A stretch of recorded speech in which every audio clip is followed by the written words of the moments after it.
ESPN Plus, I'm Dan Thomas, joined here in the studio by Shakir Hislop and Ali Moreno. Frank Leboeuf and Mark Ogden will be joining us shortly as we kick things off in the Champions League. Leipzig taking on Spurs. It's a walk in the park, really, for the Bundesliga side. Remember, they were 1-0 up after that victory in the first leg in North London, and they would continue that form throughout the second leg. Spurs never in it. A very comfortable win for the hosts who advanced to the quarterfinals 4-0 on aggregate.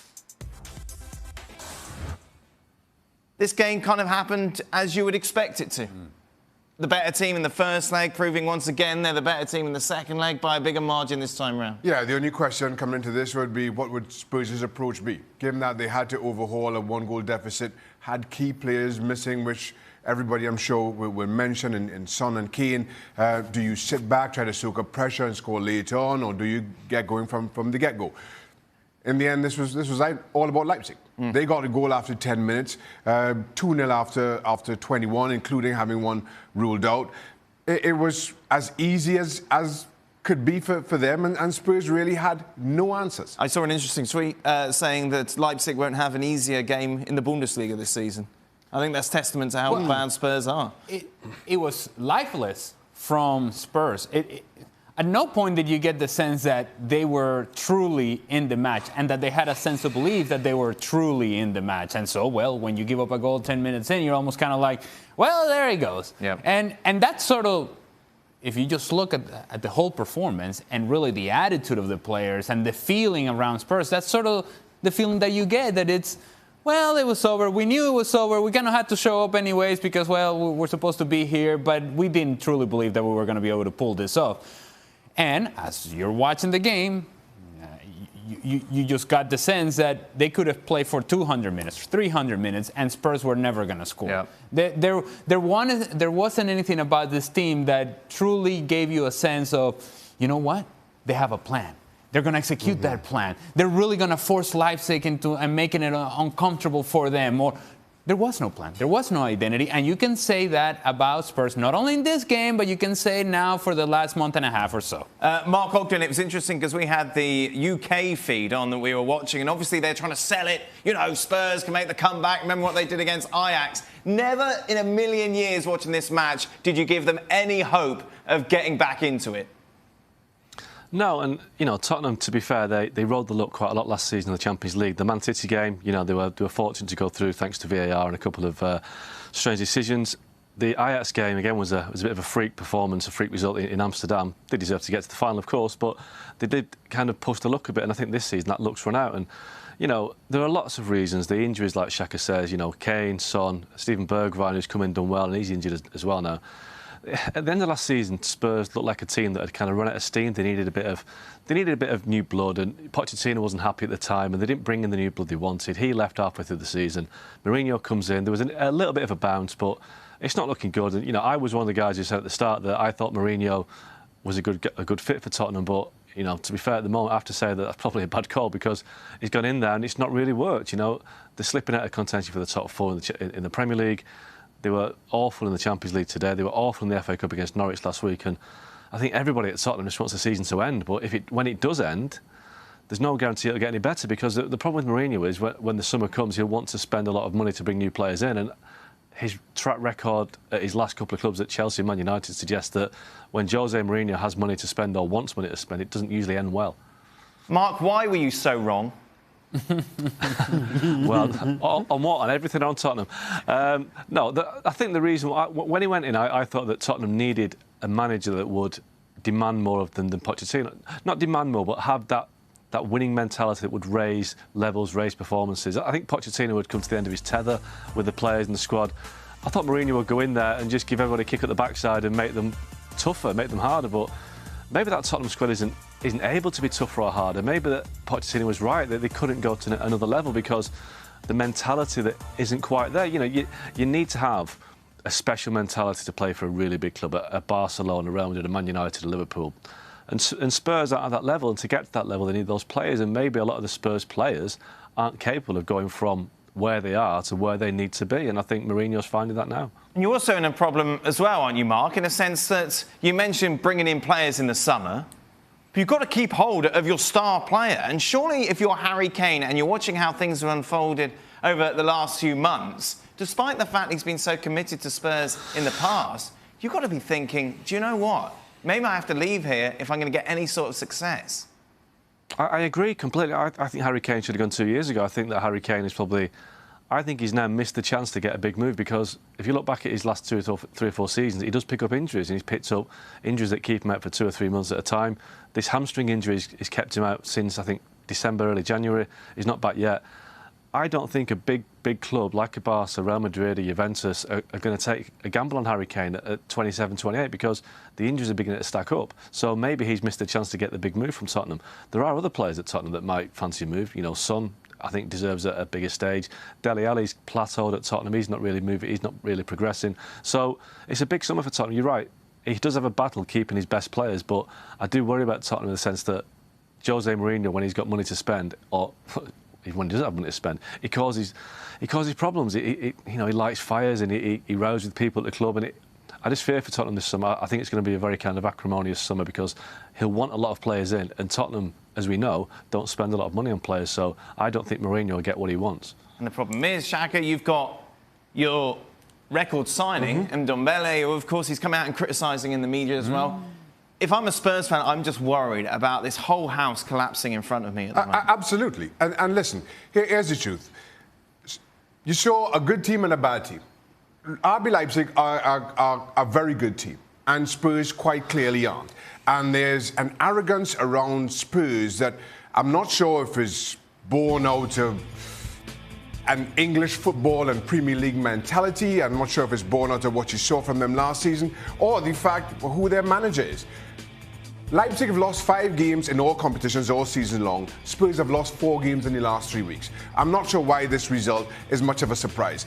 And as a result, unless something within this club changes drastically between now and August, and maybe Mourinho is the man to get Levy to open up the purse strings and make Spurs into genuine contenders. But who are they going to get, Shaq? That's the problem as well. There's other teams looking to rebuild. What does Spurs offer you? A lovely stadium and an angry manager. I totally agree. And you saw that play out this January. Everybody knew that if Spurs were to realistically contend, not just in the Champions League, but to push to finish top 4, that they would have to spend money in January. Yet there was nothing of significance. When they did spend money last summer, now that player, in on Ndombele, as you mentioned, is probably looking for a way out. If you're on the outside and looking for a big club, a big move, a big opportunity, and Spurs come calling, as much as that may pique your interest, if there is anybody else even close in terms of size of club and opportunity, all of a sudden Spurs find themselves a little bit lower down the pecking order. And you're mentioning Mourinho as part of that future. I'm saying he shouldn't be here to begin with. And this is something that we discussed when he was first appointed. And so for Spurs fans out there, I tell you, we told you so. This is what's happening right now. It's the conversation we had at the very beginning when this appointment happened. When Jose Mourinho was brought in, the concern was, you know what, this is going to last for the first 2-3 weeks. It's going to be great. Everybody's going to be happy. There's going to be a reaction. You're going to get excited as a Spurs fan. And then reality is going to set in.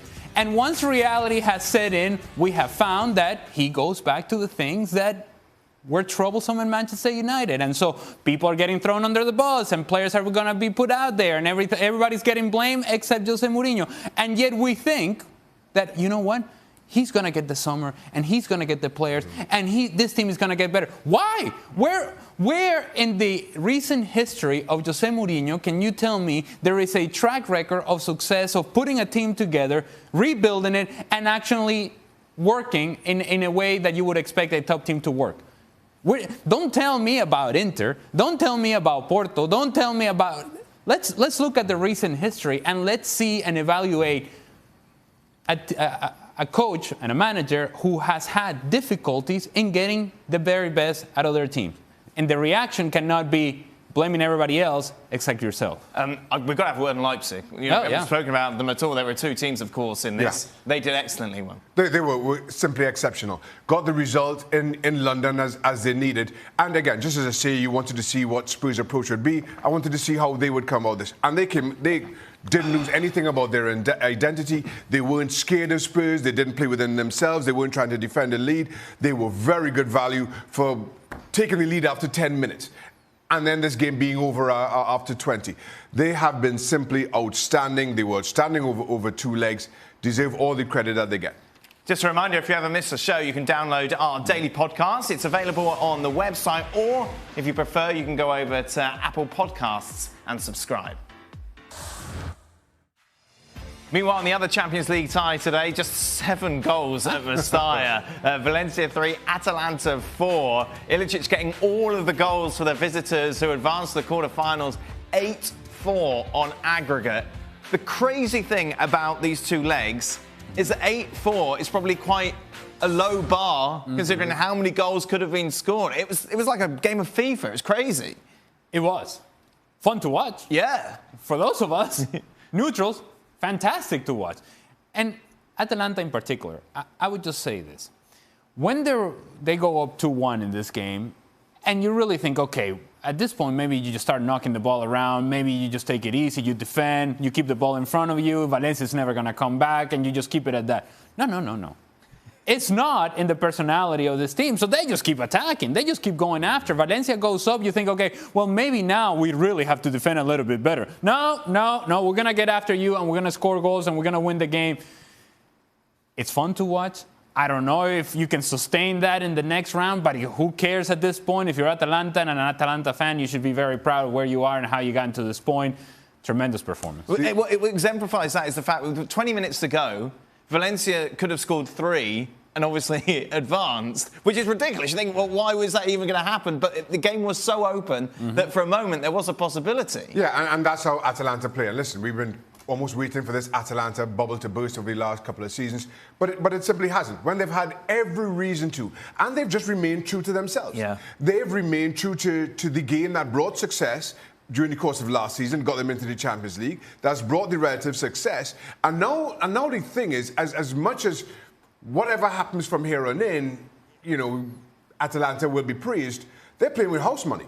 And that's almost doubly worrying for anybody who comes up against them, because at this point, they have absolutely nothing to lose. 4-1 up from the first leg, you would expect most teams would go and sit back and not give too much away. You're 1-0 up after 2 minutes, and you simply do not stop attacking.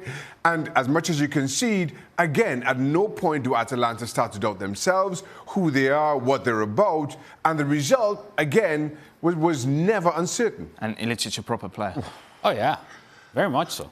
And he could have had more goals, too. Yeah. No, but you have that kind of talent, an attacking talent for Atalanta, all over the field. I mean, Papu Gomez is a great player.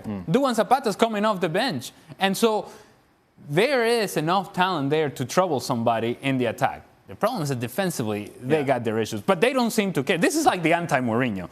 When you see Atalanta play, you're like, Mourinho, we can win scoring goals. We can do that. That's the way Gasperini has them set up, and it's fun to watch, and it's exciting.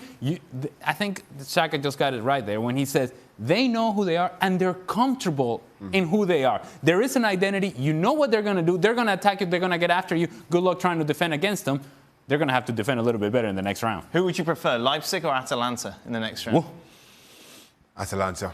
I feel I can score goals, and then it's obviously trying to keep them out, but I just feel Leipzig more balanced. Meanwhile, 2 beauties tomorrow. Really good Champions League games. Of course, it's PSG taking on Borussia Dortmund. That'll be in front of an empty stadium. And it's Liverpool taking on Atletico Madrid at what will be a capacity-sized crowd at Anfield. Atleti, slight favourites to advance, but let's start with PSG. Let's welcome Frank Leboeuf into the show to discuss this. Frank, obviously this will be played in front of an empty stadium. 2-1, the lead that Dortmund has going into this second leg. How do you see it going? Well, it should be at the advantage of Paris Saint-Germain. It's only one goal to score. Even if it's in front of an empty stadium, I think the players are good enough and better than Dortmund. But you will have to show it. You will have to show mentality that they didn't have in the first leg. They will have to make sure that they give everything they need to win that game. So we should normally see what they call the four fantastics if Mbappe is back after his little illness. But Neymar, Cavani, I think Mbappe and Di Maria should play with Marquinhos and Gay in midfield. And we should see Thiago Silva is back at the central of the defense. So again, the individuals are there. Well, will it be enough? I think so. But you will have to show it to the crowd, even if it's empty, or to show it in front of the TV. Psychologically, how are the players, Frank, going into this game, given the fact that obviously Manchester United last year, Barcelona before that, I'm sure the sports media haven't forgotten what has happened and been reminding the players in the build-up to this one? Well, there is a fear. Of course, there is a fear of what happened in the recent years, and they want to go through that. They are very superstitious, so they think that everything is going before the game, while before the primes were coming during the game. So they think it's a different era, and maybe that the end of the bad luck for Paris Saint-Germain.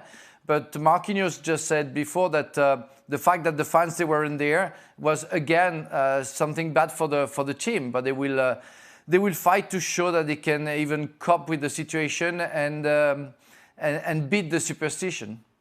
Quickly, boys, who have you got going through? Dortmund. I just feel PSG shoot themselves in the foot yet again. I'm thinking that PSG overcomes this superstitious that Frank is talking about, and these feelings from years past and disappointments from years past, and talent takes over, and Mbappe and Neymar and the rest of them do just enough to get past Dortmund.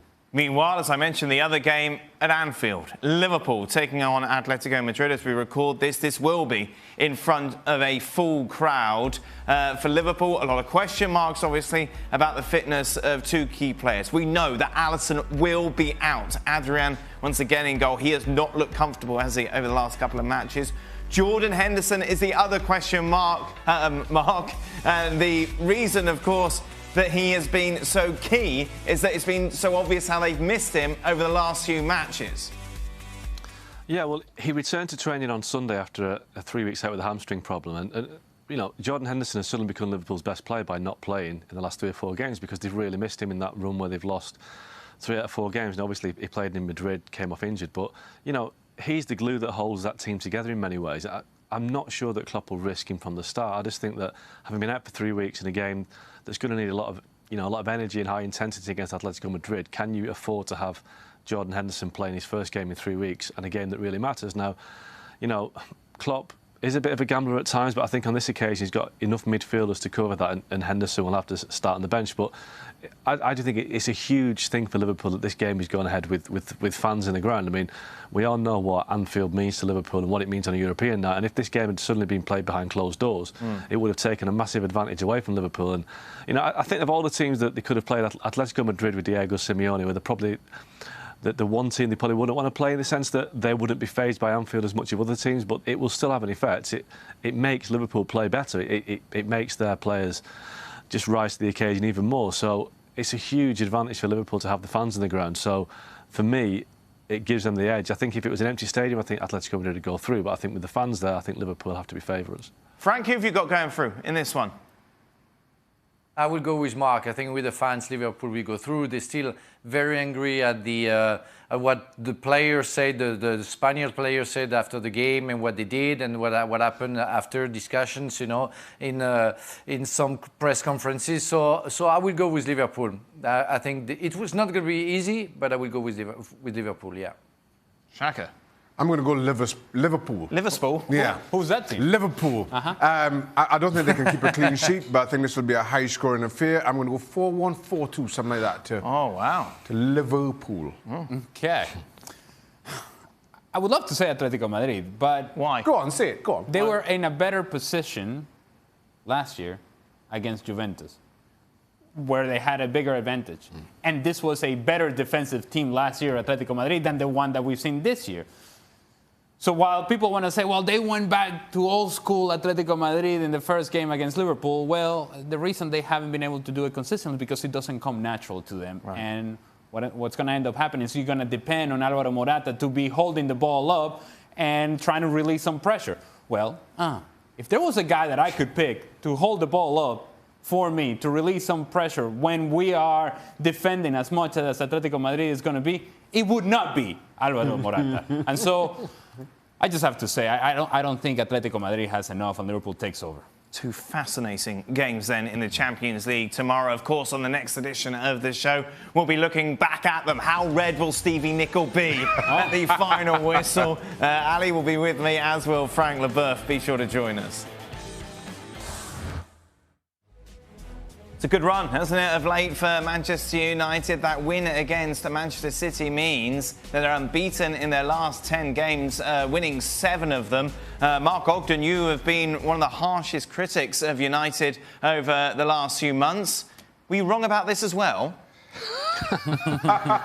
Well, the turnaround has certainly coincided with the arrival of Bruno Fernandes, who's just been an absolute revelation. I think obviously he's added some fantastic quality himself, but he's brought the rest of the players up another level. He's made the midfielders play better. He's brought the strikers out of the shell a little bit, and it's all kind of knitted together. Now, my only concern about United, they've had a great run recently. They've beaten City. They've got a game at Tottenham at the weekend.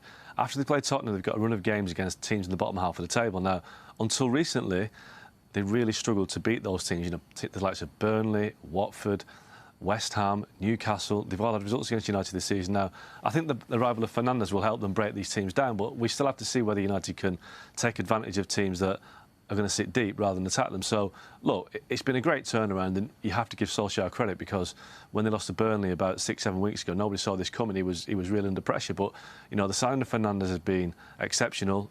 A lot of fans are saying, why didn't they sign him at the beginning of January, right at the end of January, but still, they've got him in the end. But, I think right now United are probably favourites to get that 4th spot because they're in form, but I just think there has to be a caveat that they have to start beating the teams in the lower half of the table, and they haven't done that often enough. That's interesting. You mentioned the top 4 race. The bookies disagree with you. They've got Chelsea as favourites, 11-8 on, United 7-4. What do you think it is then about Chelsea that's going to go wrong to let United in? I still think that 3rd place is up for grabs for both Chelsea and United. I think that although Leicester won on Monday, I still think that Leicester could be caught by the teams behind them. So, Chelsea for me have been very flaky recently. They had a good win at the weekend, but still, Chelsea got last game of the season. I think it's Wolves at home. They've got Liverpool. They've still got to play Man City. Chelsea got a tough run, and I think United, if they can find a way, as you say, to beat those teams in the bottom half, they have a much softer run in. So I think United have the advantage over Chelsea, but just keep an eye on Leicester, because although they beat Aston Villa on Monday, Leicester have.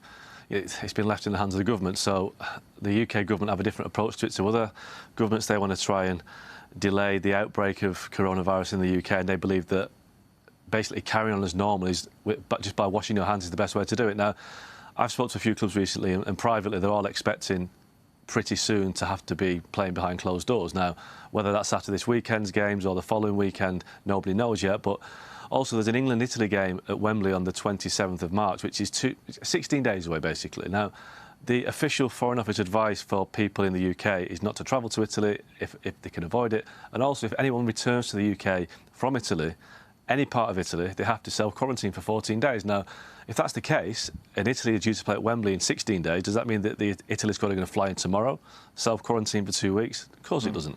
So there's an expectation that the England-Italy game will be called off, and the Denmark game on the Tuesday will be called off. I think by this time next week we'll all be either not playing behind closed doors or about to play behind closed doors, because there's inevitability about it. It's beginning to spread. And just today it's been kind of disclosed by Downing Street that one of the health ministers has got coronavirus. So it's beginning to affect all levels of society. So I think it's only a matter of time before the Premier League and the FA follow suit with the rest of Europe. Meanwhile, Wolves refusing to go to Greece for their tie against Olympiacos, Mark. Yeah, now they feel that it's putting too much kind of undue pressure and risk on their players. So we'll have to see how that one plays out. It's quite a late breaking story, that one, on this evening. So whether UEFA accept that or UEFA threaten to punish Wolves, we don't know yet. It's a bit early in the day for that one. But, you'd have to say that if Wolves fear that their player could get coronavirus, it's a risk that isn't worth taking. So I think on Wednesday and Thursday we'll find out what happens there. Obviously, Man United are playing in Austria on Thursday, and that's now behind closed doors as well. So it's happening all over Europe. It certainly is, and it's interesting to see what the ramifications will be long-term regarding Euro 2020 and whether or not that will actually take place as scheduled. Remember, it's a unique tournament this time round, and it's not focused in one country, but many across Europe. Plus, we're just hearing as well that Getafe has said they will not travel to Milan to take on Inter in the Europa League as well. Of course, to keep up to date with all the latest on this as it develops, of course, go over to espnfc.com. But for now, thank you very much to Shaka, to Ali, to Mark and to Frank. Till tomorrow, goodbye. Welcome into Extra Time. Thank you very much for your tweets. We've got to be quick. Shaka's got to get home for the Bachelor finale. Part 2. He didn't sleep last night. What? Because of the cliffhanger. No. Frank, the first question is for you. If you're a visiting player, would you prefer to play in front of an empty stadium or a hostile crowd? Definitely a hostile crowd. You know, I wanted to make sure that they would be a little bit quiet, you know, because you score a goal, and they give you the concentration, the stamina. I mean, we play football because we want to play in front of fans, even if they're not our fans. We want to play with the atmosphere. So yeah, the second choice. Do you agree? I've never played in front of the empty stadium, but when I was at Newcastle, I think I was second or third season, they banned away fans for the derby with Sunderland. Right. And I'm with Frank. The away fans add to the atmosphere. Even though there's no noise, it just doesn't feel right. Ali, when you played for Chivas, that was an empty stadium. And it wasn't fun. It was a hostile crowd. Yes. It was your fans. It was hostile. We were hostile on the field. It wasn't great. It wasn't a lot of fun. Next tweet is from Gab's Nemo tattoo. Oh, hello. You can see where we're going with this. Okay. Does Mark On the hip. Does Mark Ogden have any secret tattoos? Whoa. Hello. Sadly not, no tattoos. Oh, there you go. Tell you what, if they finish top 4, he has to get Oli. He has to get a tattoo of Solskjaer somewhere. No, definitely some sort of tattoo of Gab somewhere. Oh, go! Okay. I mean, so many thoughts, but Okay, Frank. I'm just saying. Frank, if Leipzig play Atalanta in the quarter-final, who goes through? Ooh. I would say Leipzig, because they're more balanced. They're very good defensively, but they know how to work together. They play high on the field. They pressure the opponent. Where Atlanta is a playing team. They want to play, but they don't really think about the defense. So I would say Leipzig. Frank, would you do a French version of Ocean's 11 with the ESPN FC crew, please? It would be epic. Yeah, why not? Why not? Will I have to choose the crew with me? Well, yeah, I think we would all do it with you. I'm not quite Do we sure. have 11? Do we have a full 11? I don't know. No, I don't but think we have Stevie no- could be the contortionist. We need a big space. We need a big space. The thing is, It will be shapes. I want to know who would play George Clooney and who would play Brad Pitt. Well, I think you could do Clooney, couldn't you? You've got the beard. He's got the Clooney beard. No, come on. No, The guy is so classy. No. All right, Frank, you could put yourself down. I know. Done all right. You're supposed to get us excited about this movie, not Okay. not turn it down. Mark Ogden, if Tottenham had no injuries, would they have advanced? Yes. Harry Kane, Son Heung-min, Steven Bergwijn, of course they would. Oh boy. Shaq, are you buying what Mark's selling? No. No? That's too easy. Well, honestly, he answered too. No, No.